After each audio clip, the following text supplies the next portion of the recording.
మాజీ ఎమ్మెల్యే పిన్నెల్లి రామకృష్ణారెడ్డి సోదరులకు supreme court shock తగిలింది. ఇక జంట హత్యల కేసులో భాగంగా ముందస్తు బెయిల్ కోరుతూ సుప్రీంను ఆశ్రయించారు. అయితే వాదనలు విన్న తర్వాత పిన్నెల్లి సోదరుల ముందస్తు బెయిల్ పిటిషన్లను కొట్టివేసింది. దాంతో సరెండర్ కావడానికి పిన్నెల్లి లాయర్లు కూడా సమయం కోరారు. లాయర్ల విజ్ఞప్తిని పరిగణలోకి తీసుకున్నటువంటి ధర్మాసనం లొంగిపోవడానికి 2 వారాల గడువు ఇచ్చింది.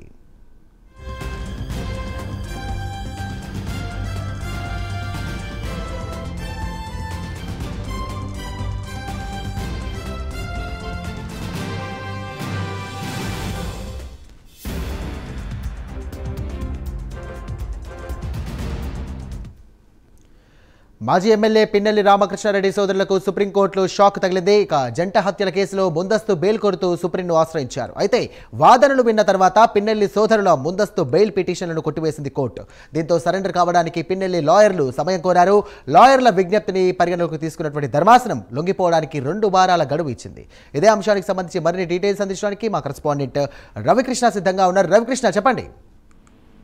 అంటే సాయిరామ్, ఈ ఏడాది మే 24వ తేదీన టీడీపీ పార్టీకి సంబంధించినటువంటి 2 కార్యకర్తలను అయితే హత్య చేయడం జరిగింది. వెల్దుర్తి మండలానికి సంబంధించి గుండ్లపాడు గ్రామానికి చెందినటువంటి కోటేశ్వరరావు, అదేవిధంగా వెంకటేశ్వరరావు అనేటువంటి టీడీపీ నేతలు ఎవరైతే ఉన్నారో వీళ్ళనైతే ప్రత్యర్థులు హత్య చేశారు. ఈ హత్య చేయడానికి ప్రధాన కారణం మాజీ ఎమ్మెల్యే అయినటువంటి పిన్నెల్లి రామకృష్ణారెడ్డి, అతని సోదరుడు అయినటువంటి వెంకటరామరెడ్డి అనే ఆరోపణలు కూడా వచ్చినాయి. ఆ తర్వాత పోలీసులు ఈ హత్య చేసినటువంటి వ్యక్తులను అయితే అరెస్ట్ చేశారు. ఆ తర్వాత వాళ్ళని విచారించిన తర్వాత ఈ మాజీ ఎమ్మెల్యే అయినటువంటి పిన్నెల్లి రామకృష్ణారెడ్డి, అతని సోదరుడి మీద కూడా ఈ కేసులో వాళ్ళ ముద్దాయిలుగా చేర్చడం జరిగింది. ఎప్పుడైతే పిన్నెల్లి సోదరుల్ని ఈ కేసుకు సంబంధించి వాళ్ళని కూడా ముద్దాయిలుగా చేసిన వెంటనే కూడా అక్కడి నుంచి ఈ పిన్నెల్లి సోదరులు అయితే ఎస్కేప్ అయ్యారు. తర్వాత హైకోర్టులో అయితే బెయిల్ కోసం, ముందస్తు బెయిల్ కోసం అయితే ప్రయత్నించారు.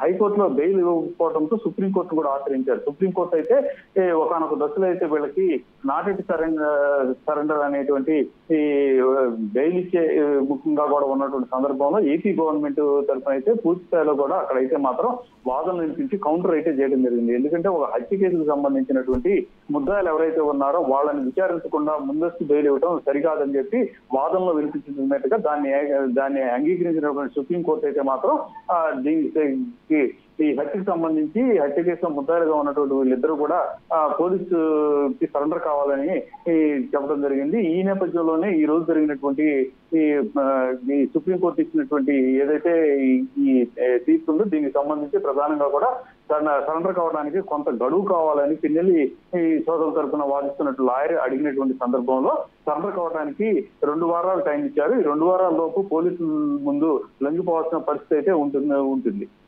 Thank you Ravikrishna.